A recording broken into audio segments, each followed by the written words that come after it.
विद्यार्थियों, आज के इस वीडियो में हम किंगडम फंजाई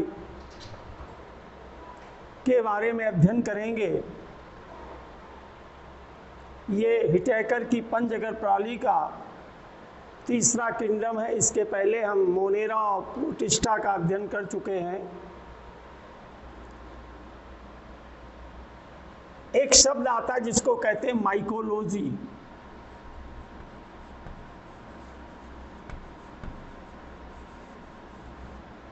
माइकोलॉजी दो ग्रीक शब्दों से मिलकर के बना है। पहला शब्द है माइकस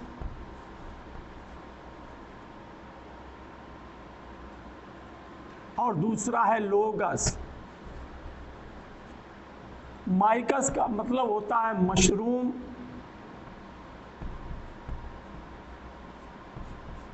और लोगस का मतलब है टू स्टडी यानी अध्ययन। तो माइकोलॉजी जीव विज्ञान की वह शाखा है जिसके अंतर्गत हम मशरूमों का अध्ययन करते हैं, उसे कहते हैं माइकोलॉजी।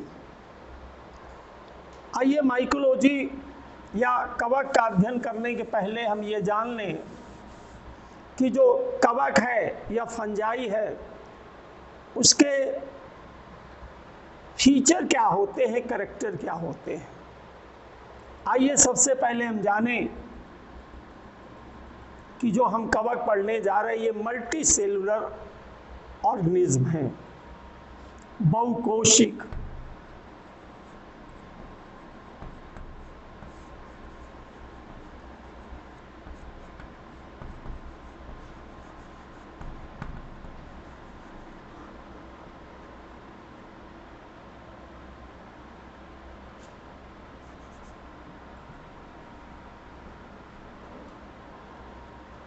यानी एक दो को छोड़ करके जितने सारे और इसमें कवक पाई जाती है वो बहुकोशिक है। केवल यहाँ पर उदाहरण बता दें, कुछ ऐसे एग्जाम्पल हैं जो एक कोशिक हैं और एक कोशिक में आपको सिर्फ याद रखना है ईस्ट। ईस्ट एक ऐसा कवक है जो एक कोश की है। एक दो कवक और हो सकते हैं लेकिन आप यहाँ पर सिर्फ ईस्ट को याद रखिए। सभी के सभी कवक बहुकोशिक होते हैं लेकिन जो ईस्ट है वो एक कोशिक कवक है। तो पहले ये एक पहला पॉइंट हो गया कि बहुकोशिक होते हैं। दूसरा इसका जनरल कैरेक्टर में है कि इसमें जो लवक होता है जिसको अंग्रेजी में प्लास्टिड कहते हैं, ये पूरी तरह से इसमें अनुपस्थित होते हैं। क्या है? अनुपस्थित। और खास करके कहें कि क्लोरोफिल उसी लवक के अंतर्गत आ जाता तो सिर्फ हम लवक लिख के अपना काम चला लें कि ये पूरी तरह से अनुपस्थित होते हैं। इसकी जो कोशिका भित्त होती है, कोशिका भित्त, ये सेलुलोज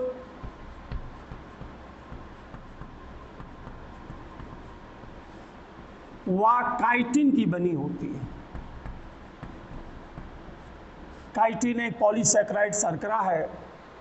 शर्कराओं के बारे में जब आप पढ़ा तब आप जानते हो उसी प्रकार की यह है।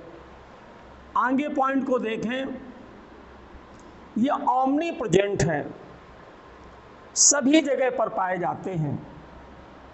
ये सभी प्रकार के वास स्थानों में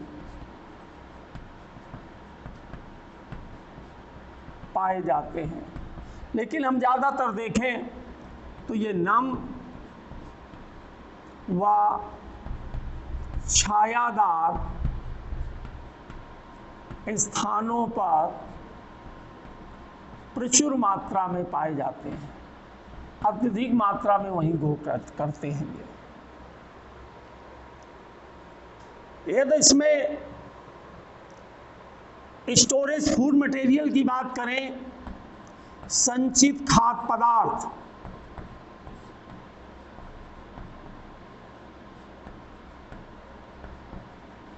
स्टोरेज फूड मटेरियल के रूप में इसमें वसा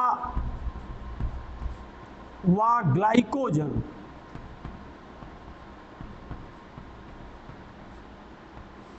यानी इनके बॉडी में जो स्टोरेज फूड मटेरियल होता है वो वसा और ग्लाइकोजन के रूप में होता है। हम नेचर की बात, न्यूट्रिशन की बात करें, इनमें किस प्रकार का न्यूट्रिशन पाया जाता है, तो न्यूट्रिशन के टॉपिक में यानी किस तरह से पोषण करते हैं, तो इनमें विषम पोषी पोषण पाया जाता है। कैसा होता है? विषम पोषी, हेट्रोट्राफ्स होते हैं ये। और विषम पोषी, इसमें 3 प्रकार का विषम पोषी न्यूट्रिशन है। देखें इधर, नंबर 1 है सैप्रोफाइट, मृतोपजीवी।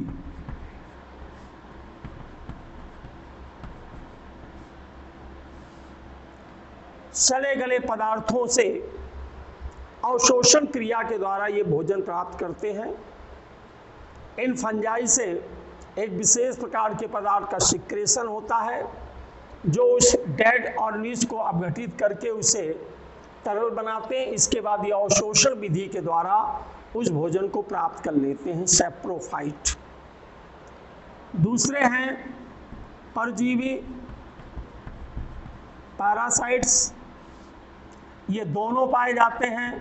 ये पादप के ऊपर भी से अपना भोजन प्राप्त करते हैं और जंतुओं से, यानी जो पैरासाइट्स हैं वो पादप और जंतु दोनों में पाए जाते हैं और उनसे भोजन प्राप्त करते हैं और उनमें रोग भी फैलाते हैं।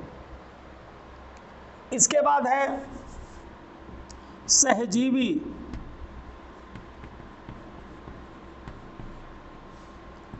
सिम्बायोटिक, ये सैप्रोफाइट है, ये पैरासाइट है और ये सिम्बायोटिक हैं, सहजीवी। कुछ ऐसे कवक हैं, वो कवक एल्गी और कवक मिलकर के एक साथ साथ जीवन व्यतीत करते हैं।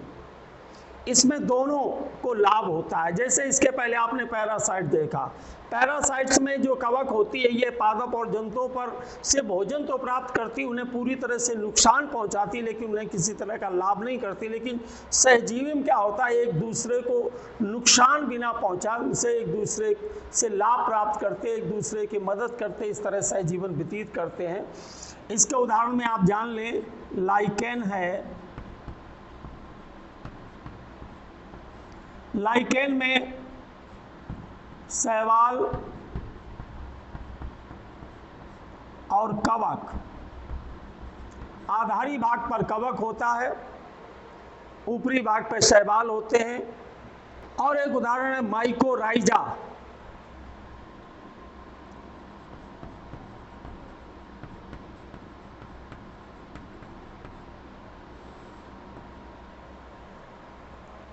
ये दूसरे पौधों की,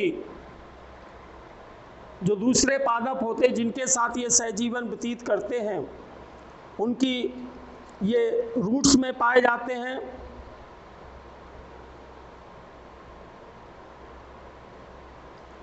और ये 2 प्रकार के होते हैं,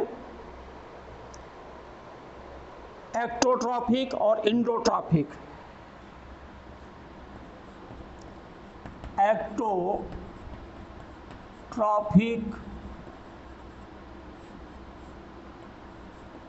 एंडोट्रॉफिक।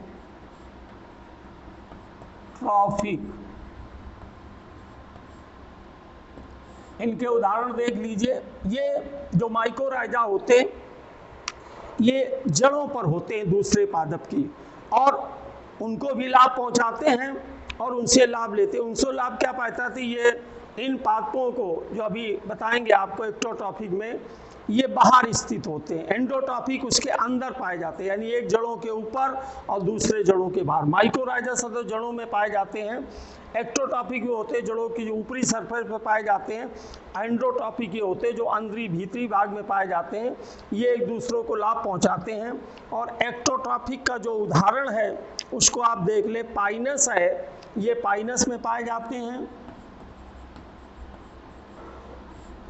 और ये आर्किड में पाए जाते हैं। ये कुछ जनरल कैरेक्टर आपने देखे कवक के बारे में। कवक के बारे में जो रिप्रोडक्शन की क्रिया है उसको समझ लेते हैं, कितने प्रकार का इसमें जनन पाया जाता है।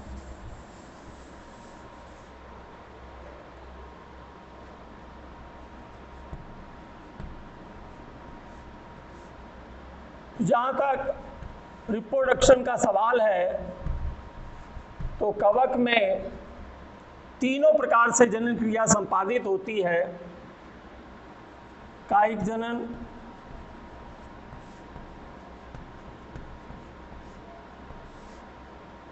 ये खंडन विधि के द्वारा,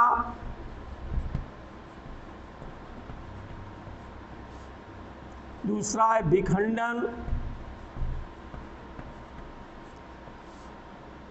और तीसरा है मुकुलन।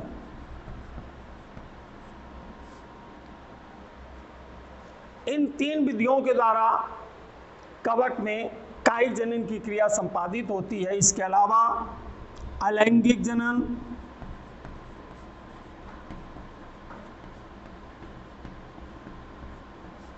व लैंगिक जनन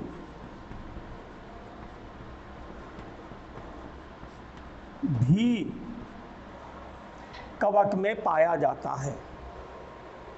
तो ये कुछ सामान्य से लक्षण थे जो कवक में पाए जाते हैं। आइए हम देखते हैं कि इस फंजाई का क्लासिफिकेशन देख लेते हैं, वर्गीकरण देख लेते हैं। वर्गीकरण देखने के पहले हमें इसके स्वरूप को देखना होगा। एक्चुअली में जो फंजाई है ये थैलस अवस्था में पाई जाती। शूकाय, एक शब्द मैंने बताया थैलस, ये थैलस है और थैलस की हिंदी होती है शूकाय। शूकाय उस प्रकार की प्लांट बॉडी को कहते हैं जिसमें पादप जड़ तनाव पत्तियों में विभाजित नहीं होता है। जब पादप जड़ तना और पत्तियों में विभाजित ना हो तो ऐसी कंडीशन को थैलस या शूकाय कहा जाता है। अब इसमें जो थैलस होता है वो किस तरह से बना होता, किसके द्वारा होता है, आइए एक चित्र देखें।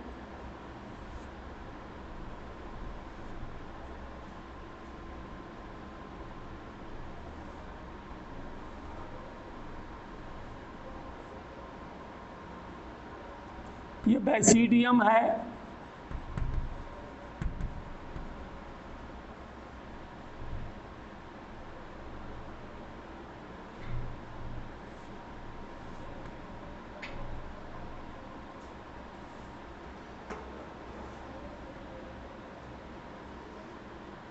ये है हाइफा, यानी कवक में अनेक धागे नुमा संरचनाएं पाई जाती हैं। इन संरचनाओं को हाइफा कहते हैं।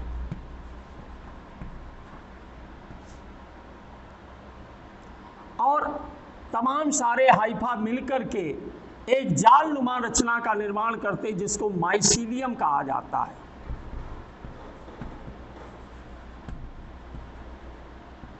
यानी ये अनेक हाइफा मिलकर के एक जाल नुमा संरचना का निर्माण करते, जाल जैसे बनाते हो, इस जाल को कहते हैं माइसीलियम। और माइसीलियम की इकाई होता हाइफा। ये माइसीलियम हाइफा मिलकर के एक जाल बना देते जिसको माइसीलियम कहते हैं। अब फंजाई को जो दो ग्रुप में डिवाइड किया गया है वो इसी जो हाइफा है, हाइफा की संरचना के आधार पर इसे दो भागों में डिवाइड कर दिया गया। इधर आप देखें, ये क्या होता है, ये दो प्रकार के होते हैं। इसमें एक ऐसे हाइफा होते हैं जिनमें अनेक केंद्रक तो पाए जाते हैं, जैसे यहाँ आप देख रहे हैं, इसको हम कहते हैं एसेप्टेड हाइफा। यानी हाइफा जो होते हैं इसमें संकेंद्र की बहुत सारे केंद्रक तो होते हैं, लेकिन उन केंद्रकों के बीच में कोई सेपरेशन प्लेट नहीं पाई जाती। आप देख रहे हैं उनके बीच में कोई प्लेट नहीं है, कोई सेपरेशन नहीं है, तो इनको कह देते एसेप्टेड, यानी सेप्टा उपस्थित नहीं है। और दूसरा वो ग्रुप होता है जिसके बीच में आप देख रहे हैं केंद्रक है और दोनों केंद्रकों के बीच में एक सेपरेशन है, एक वाल का निर्माण हो जाता है, तो प्रत्येक केंद्रक अलग अलग हो जाते हैं। तो इस तरह आप जो ये हाइफा बना हुआ देख रहे हैं, ये सेप्टेड हो जाता, पटयुक्त। इसको कहते पटहीन, इसको कहते पटयुक्त। तो जो एसेप्टेड है इसको हम लोअर फंजाई भी कहते हैं, और जो सेप्टेड है उसको हायर फंजाई के नाम से भी जाना जाता है। तो अब हम ये कह सकते हैं कि फंजाई का जो हाइफा है, हाइफा में पट की उपस्थिति और अनुपस्थिति के आधार पर, यानी सेप्टा के प्रेजेंस और एब्सेंस के आधार पर इसे दो ग्रुपों में डिवाइड कर दिया गया है, एसेप्टेड और सेप्टेड। एसेप्टेड को लोअर फंजाई भी कहा जाता है और सेप्टेड को हायर फंजाई कहते हैं। अब इस एसेप्टेड जो लोअर फंजाई, इसमें फाइकोमाइसिटीज ये वर्ग है, इसमें एक ही वर्ग आता है, ये इसका क्लास है एक फाइकोमाइसिटीज। इस फाइकोमाइसिटीज वर्ग में राइजोपस है, एल्ब्यूगो और म्यूकर, ये फंजाई पाई जाती है। दूसरा जो हायर फंजाई है उसमें 3 वर्ग पाए जाते हैं, एस्कोमाइसिटीज। अब आप ये जानने की कोशिश करेंगे कि जो हायर फंजाई है उसे 3 वर्गों में किस आधार पर डिवाइड कर दिया गया है। तो हम आपको बता दें कि इसमें पाए जाने वाले रिप्रोडक्शन में जो स्पोर्स का निर्माण होता है, यानी रिप्रोडक्टिव ऑर्गन्स जो हैं, इकाई, वो कौन कौन सी बनती, उन्हीं के आधार पर इसे 3 वर्गों में डिवाइड कर दिया गया है। तो हायर फंजाई का पहला वर्ग है एस्कोमाइसिटीज। एस्कोमाइसिटीज में एस्कोस्पोर्स, यानी एस्कोस्पोर्स का निर्माण होता है, इसके आधार पर इसको कहा गया एस्कोमाइसिटीज। यानी स्पोर्स, किस तरह के स्पोर्स पाए जाते हैं, जो रिप्रोडक्शन के आधार पर इसमें पाए जाने वाले जो स्पोर्स होते हैं, बीजाणु होते हैं, वो किस तरह के हैं, उनके आधार पर इसे 3 वर्गों में डिवाइड किया गया। तो एस्कोमाइसिटीज, इसमें एस्कोस्पोर्स पाए जाते हैं, इसीलिए इसका नाम है एस्कोमाइसिटीज। इसमें पेंसिलियम और ईस्ट। अब आप यहाँ देख रहे हैं कि यदि हम इकोनॉमिक इंपॉर्टेंस और हार्मफुल के नतीजे से देखें, लाभदायक और हानिकारक फंजाई के रूप में देखें, तो यहाँ पर पेंसिलियम इसी एस्कोमाइसिटीज में पाई जाती है जो लाभदायक है, और दूसरी जो लाभदायक कवक है वो ईस्ट है। ये दोनों कवक मनुष्यों के लिए, ह्यूमन बींग्स के लिए लाभप्रद हैं। क्यों लाभप्रद है? पेंसिलियम नाइटोटम एक फंजाई है जिससे पेंसिलिन पाई जाती है, पेंसिलिन ये एंटीबायोटिक है, और ईस्ट ये बियर और ब्रेड निर्माण में सहायता करती है। इसके बाद आस्ल्यूगो और पक्सिनिया, ये दो आप देख रहे हैं, ये हार्मफुल फंजाई हैं। ये दोनों फंजाई जो हैं ये पादपों में रोग उत्पन्न करती हैं। इसके बाद बैसिडियोमाइसिटीज, इसमें बैसिडियम पाया जाता है, और इस बैसिडियम ये बना हुआ इधर, और बैसिडियम के कारण जो है उसको बैसिडियोमाइसिटीज कहते हैं। इसमें एग्रीकस, एग्रीकस आप देख रहे हैं, आप जनरली देखते हैं जिसको कुकरमुत्ता करके बोलते हैं, ऐसी आकृति होती है, छत्रक ऊपर पाया जाता है, ये बैसिडियम का निर्माण हुआ है। और इसके अलावा जो तीसरा है डिट्रोमाइसिटीज, इसमें क्या होता है कि लैंगिक जनन पूरी तरह से अनुपस्थित होता है, इसीलिए ड्यूट्रोमाइसिटी जनरल रखा गया इसको। इसमें जितनी सारी कवक हैं वो हार्मफुल है, अल्टरनेरिया है, ट्राइकोडर्मा है, कोलेस्ट्रोट्रिकम है, ये पाई जाती हैं। तो इस तरह मैंने रिप्रोडक्टिव और रिप्रोडक्टिव ऑर्गन्स हैं जिसमें स्पोर्स हैं, उसके आधार पर हायर फंजाई को 3 भागों में डिवाइड कर लिया गया है, एस्कोमाइसिटीज, बैसिडियोमाइसिटीज, ड्यूट्रोमाइसिटीज, और उनके एग्जाम्पल भी हमने आपको बताए हैं। इसके अलावा इसकी संरचना भी आपने देख ली कि किस तरह से इसको वर्गीकृत किया गया है। फंजाई के टॉपिक में हमें फंजाई में जनन किस प्रकार का होता है इसे विस्तार से समझ लेना बहुत ज़रूरी है। पूर्व मैंने संक्षिप्त रूप से बताया था, फंजाई में 3 प्रकार का जनन पाया जाता है, जिसमें वेजिटेटिव रिप्रोडक्शन है, यानी कायिक जनन है, और कायिक जनन 3 विधियों के द्वारा संपादित होता है।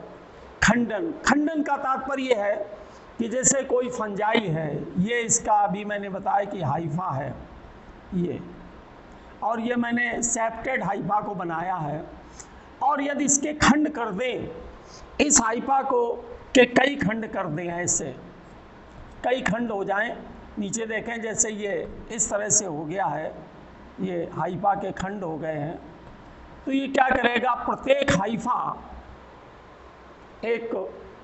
प्रत्येक हाइफा से फंजाई का निर्माण हो जाएगा, ये ग्रो कर जाएगी, हाइफा के द्वारा एक माइसेलियम का जाल बन जाएगा, तो इसे अनेक भागों में खंडित हो जाती, तो प्रत्येक खंड एक नई कवक का निर्माण कर देती, इसको कहते हैं फ्रेगमेंटेशन। फिशन का मतलब है विखंडन। इसमें क्या होता है कि कोई जो फंजाई होती है, वो जैसे सपोज करो एक कोश की फंजाई है, ये इसका केंद्रक है, केंद्रक क्या करता है, पहले 2 भागों में डिवाइड होता है, इस तरह से,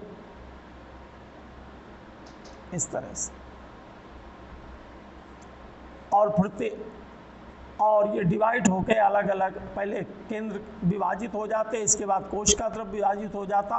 तो इस प्रकार एक जो कवक की कोशिका है उससे 2 संतत कोशिकाओं का निर्माण हो जाता है, इसको कहते हैं विखंडन की क्रिया, ये आपने पढ़ी भी होगी। इसके बाद मुकुलन की क्रिया ईस्ट में पाई जाती है, किस तरह संपादित होती जरा देख लीजिए ब्लैक बोर्ड पर। ये मान लीजिए ईस्ट की कोशिका है, इस कोशिका में क्या है, ये भोज पदार्थ को स्टोरेज करके काफ़ी बड़ी हो जाती है, और कुछ समय के बाद इसमें एक आउटग्रोथ जैसी संरचना निकलती है, इसको हम कहते हैं बड, एक कली जैसी निकलती है। कुछ समय के बाद ये कली और भी बड़ी होती है इस तरह से, और बड़ी होने के बाद ये अपने मदर सेल से पृथक हो जाती है, इस तरह से पृथक हो जाएगी, इस तरह से। तो एक तरह से ये नई ईस्ट की कोशिका का निर्माण हो जाएगा, चूंकि जो ईस्ट है वो एक कोश की है, तो ये बडिंग मुकुलन की क्रिया इसमें पाई जाती है। ईस्ट में इसको अच्छी तरह से समझ सकते हैं, देख सकते हैं। तो ये कवक के अंतर्गत जो मैंने लैंगिक जनन की बात कायिक जनन की बात बताई है, कायिक जनन यानी वेजिटेटिव रिप्रोडक्शन, और कायिक जनन के बारे में आप सभी जानते हैं कि यदि पादप के कायिक भागों से नए संतत का निर्माण होता है, जनन की क्रिया संपादित होती, तो इसे कहते हैं कायिक जनन। इसके बाद जो अलैंगिक जनन है कवक में, एक्सेसिबल रिप्रोडक्शन, ये 3 प्रकार की जनन संरचनाओं के द्वारा संपादित होता है, जिसको पहले है स्पोर्स, जिसे कोनोडिया भी कहते हैं। कोनोडिया किस तरह, अभी मैंने बैसिडियम का चित्र बनाया था, कोनोडिया का भी देख लीजिए, बैसिडियम का भी देख लीजिए। ये मैंने इस तरह से, ये बैसिडिया है, बैसिडियम, ये बैसिडियोफोर है,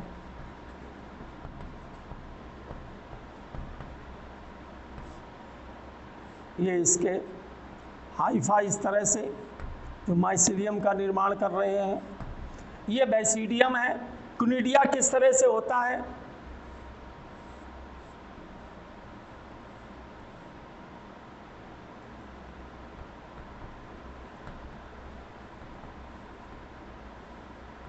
ये कोनिडिया है। इस तरह से इसमें भी माइसिलियम को बना दीजिए ये। तो देख रहे हैं कि ये कोनिडिया है, ऐसे लगे हुए हैं, और ये बेसिडियम है। और इसके बाद है जो ये, तो कोनिडिया के द्वारा